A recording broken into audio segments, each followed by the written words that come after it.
राजकुमार संतोषी की वर्ष 2013 में एक चर्चित फिल्म आई थी, फटा पोस्टर निकला हीरो। अब सियासत में दूसरे तरह का फ्रेज या मुहावरा खूब उपयोग हो रहा है। फटेगा लिफाफा, खुलेगा लिफाफा और निकलेगा नेता। ये हम इसलिए कह रहे हैं क्योंकि मध्य प्रदेश में भारतीय जनता पार्टी विभिन्न स्तर के पदाधिकारियों की नियुक्ति के लिए लिफाफे तैयार कर चुकी है और ये लिफाफे जल्दी ही खुलने वाले हैं। दोस्तों नमस्कार, मैं हूं संदीप पौराणिक। मध्य प्रदेश में भारतीय जनता पार्टी की सरकार है और प्रदेश अध्यक्ष की जिम्मेदारी हेमंत खंडेलवाल के पास है। लगभग 2 माह पहले वे मध्य प्रदेश के अध्यक्ष बने और उनके सामने बड़ी जिम्मेदारी है मंडल, जिला और प्रदेश की कार्यकारिणी के गठन की। जिला स्तर की कार्यकारिणी की गठन की कवायद लगभग उन्होंने पूरी कर ली है। हर जिले में ऑब्जर्वर भेजे गए, वहाँ नेताओं से संवाद किया, कार्यकर्ताओं से संवाद किया। जो अच्छे कार्यकर्ता हैं उन्हें संगठन में जगह देने की रणनीति के मुताबिक सूची बना ली गई। पर्यवेक्षक भोपाल लौट आए हैं और पार्टी के पास लिफाफे तैयार हैं। संभावना ये जताई जा रही है कि गणेश उत्सव के दौरान ही ये लिफाफे खुल सकते हैं, क्योंकि गणेश महोत्सव के बाद कड़वे दिन लग जाते हैं जिन्हें पितृपक्ष कहते हैं और कोई भी राजनीतिक दल बड़ा फैसला इस दौरान नहीं लेता। और जहां तक संगठन के पदाधिकारियों की नियुक्ति की बात है तो संभावना यही है कि उस दौरान लिफाफे नहीं खुलेंगे। हाँ, अगर गणेश उत्सव में ये लिफाफे नहीं खुले, नेताओं की सूची बाहर नहीं आई, तो ये बात सीधी नवरात्र तक चली जाएगी। फिर भी लिफाफे बन चुके हैं, पार्टी कार्यालय में आ गए हैं। अब जिले स्तर के नेताओं की धड़कनें बहुत तेज हैं।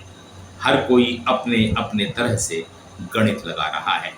कई चिंतित हैं कि क्या उनका नाम कार्यकारिणी में होगा या नहीं। जिलाध्यक्षों का तो पहले ही चयन हो चुका है या निर्वाचन हो चुका है, अब कार्यकारिणी के गठन की बारी है। तमाम नेता जिलों की राजनीति में दखल देना चाहते हैं। भोपाल में बैठे नेता भी अपने समर्थकों को अपने अपने जिलों में जिम्मेदारी दिलाना चाहते हैं। अब सवाल यही आ रहा है कि नेता जिन लोगों को जगह दिलाना चाहता है उन संभावितों की सूची में संबंधित का नाम है या नहीं है, क्योंकि जिस इलाके का नेता है उसके समर्थक को अगर कार्यकारिणी में जगह मिलेगी तो ये संदेश जाएगा कि नेताजी का प्रभाव अब भी प्रदेश की राजनीति में है और उन्होंने अपने जिले के पसंदीदा नेताओं को या कार्यकर्ताओं को, समर्थकों को जगह दिलाने में सफलता हासिल की है। और अगर ऐसा नहीं हुआ, वाकई में ऑब्जर्वर ने ईमानदारी से सूचियां बनाई होंगी, मौके पर जाके या जिलों में जाके सर्वेक्षण किया होगा, पुराने नेताओं से, विधायकों से, सांसदों से लेकर पूर्व विधायकों, पूर्व सांसदों और अन्य लोगों से बातचीत की होगी, तो बेहतर नाम सामने आए होंगे और ये नाम प्रभावशाली नेताओं की पसंद के या उनके समर्थकों के हैं, ये कोई ज़रूरी तो नहीं।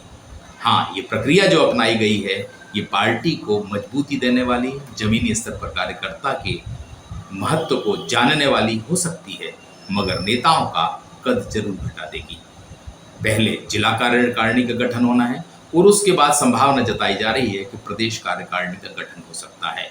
इस प्रदेश कार्यकारिणी में किसे जगह मिलेगी, किसे जगह नहीं मिलेगी, जो वर्तमान में कार्यकारिणी में है वे अब जगह पा पाएंगे या नहीं पा पाएंगे, क्योंकि हेमंत खंडेलवाल ने एक बात साफ कर दी है कि पार्टी में एक व्यक्ति एक पद पर जोर दिया जाएगा। यानी जो विधायक और सांसद है वो कार्यकारिणी में नहीं होगा, जो मंत्री है वो कार्यकारिणी में नहीं होगा, या जिसके पास दूसरी जिम्मेदारी है वो कार्यकारिणी में शायद ना हो।